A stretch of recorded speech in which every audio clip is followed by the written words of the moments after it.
New logics in the market भाग दो। क्या आप नशे के बारे में ये जानते हैं?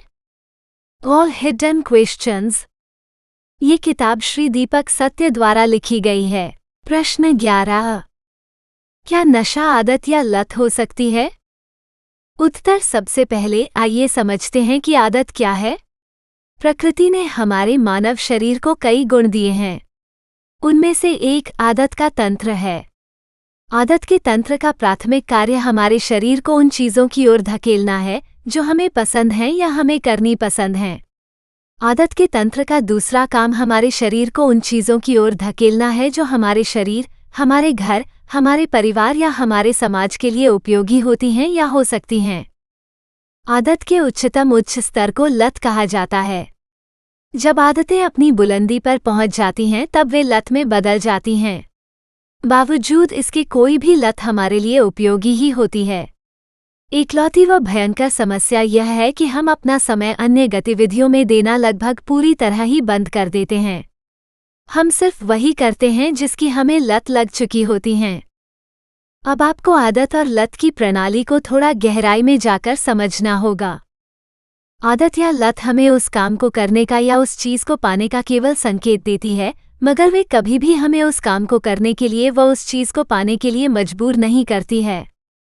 उदाहरण के तौर पर यदि आप हर रात को 8 बजे अपने परिवार एक साथ एक हर मनभावक सीरियल देखते हैं तो जिस रात को आप अपने घर के दूर होंगे उस रात को ठीक 8 बजे आपका शरीर आपको उस सीरियल की याद भी दिलाएगा और परिवार की कमी भी महसूस करवाएगा। आपको परिवार के साथ सीरियल न देख पाने का अफसोस तो होगा, मगर आप दुख में तड़पने नहीं लगोगे। मेरा मानना है कि आपको आदत व लत की तकनीकी जानकारी समझ आ गई है। फिर जान लें कि आदत और लत आपको पसंद करने की ओर धकेल देगी, लेकिन ये कभी भी आपको किसी चीज़ के लिए मजबूर नहीं करती।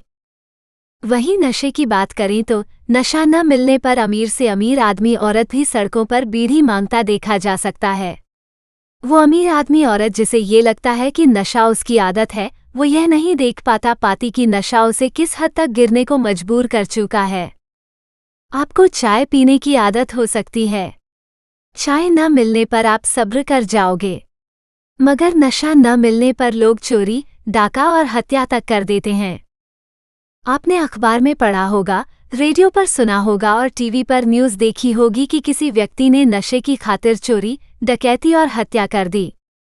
लेकिन क्या आपने कभी पढ़ा, देखा या सुना है कि चाय के लिए किसी ने चोरी, डकैती और हत्या कर दी है?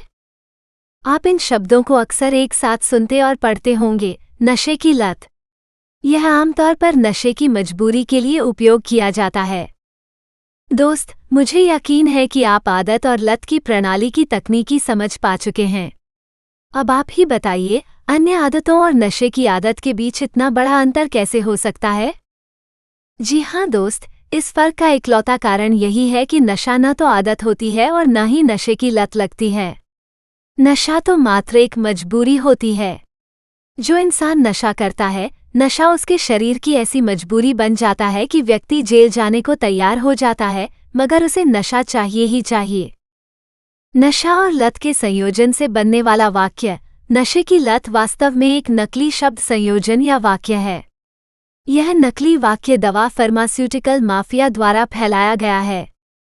दवा फार्मास्यूटिकल माफिया पहले आपको ड्रग एडिक्टेड या नशे का आदी कहते हैं, बाद में आपको नशे से मुक्ति देने के नाम पर दूसरी दवाएं ड्रग्स देते हैं। एक को हटाने के लिए दूसरी। क्या आपको यह अजीब नहीं लगता?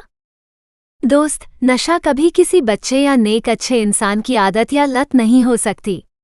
इसलिए न तो नशा इंसानी शरीर की आदत या लत था और न ही कभी इंसानी शरीर की आदत या लत बन सकता है। कम से कम भारतीयों के मामले में यह असंभव है, क्योंकि हम बुद्धिमान और नेकदिल भारतीय कभी भी ऐसी चीज़ों को शरीर की आदत या लत के तौर पर नहीं चुनते जो अंततः हमें मारने वाली हो। नशा केवल और केवल नशा करने वाले की मजबूरी बन सकता है। ध्यान से देखो तो पता चलेगा कि नशा इंसानी शरीर की आदत या लत की आड़ में बहुत से मासूम और बेखबर लोगों को मजबूरी बन चुका है। नशे का केवल एक ही अर्थ है, मजबूरी। नशा केवल मानव शरीर की मजबूरी बन जाता है, ये किसी भी मानव शरीर की आदत या लत नहीं हो सकता है। दोस्त, यहाँ से साफ हो जाता है कि नशे के व्यापारियों ने हम भारतीयों से असली आदतें और लतों छीनकर हमें नकली आदतों और लतों की अफवाहों में फंसा दिया। जो नशा केवल नशा करने वाले की मजबूरी होता है, उसे मानव शरीर की आदत या लत मनवा दिया गया। बुराई के दूत बने मुनाफाखोर कारोबारियों के दो मकसद हैं। सबसे पहले, नए बच्चे नशे को एक इंसानी शरीर की आदत या लत के रूप में अपना लें और अच्छे नेक लोग भी नशे को एक इंसानी शरीर की आदत या लत समझकर इसके संपर्क में आ जाएं। दूसरा, बच्चे और अच्छे नेकदिल लोग कभी नशे के जाल से बाहर न निकल पाएं। भारतीय चिकित्सा इतिहास को खोजने का प्रयास करें। हर साल हजारों भारतीय दमा, खांसी, पीलिया, हृदय रोग और कैंसर से मर जाते हैं। उनमें से 70% लोग नशे को सीधे तौर पर शरीर में डालते थे और 23% अप्रत्यक्ष रूप से नशा करते थे। उन 70% लोगों ने नशा छोड़ने के बजाय मरना पसंद किया था। क्यों? मुझे विश्वास है कि अब आपके पास इसका जवाब है। हाँ दोस्त, वे नशा छोड़ने से डरते थे क्योंकि उनको यह मनवा दिया गया था कि नशा उनकी आदत या लत बन चुका है। वास्तविकता यही है कि नशा उनकी आदत या लत नहीं था। उनके मन में ये धारणा बन गई थी कि नशा उनकी ऐसी आदत या लत है जो छोड़ने से भी नहीं छूटेगी।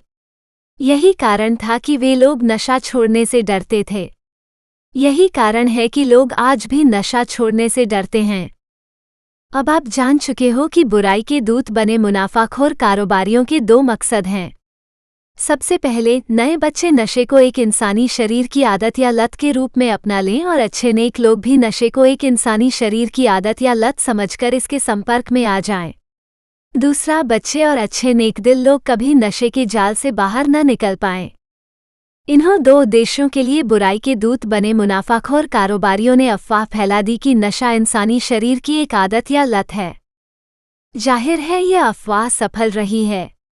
नए बच्चे और अच्छे नेक लोग नशे को एक मानव शरीर की नई आदत या लत के रूप में इस्तेमाल करते हैं और जीवन भर के लिए नशे के जाल में फंस जाते हैं, क्योंकि कुछ दिनों के भीतर नशा एक मजबूरी बन जाता है। वे सब मृत्यु तक इस तथ्य से अनजान रहते हैं कि नशा कोई मानव शरीर की आदत या लत नहीं है।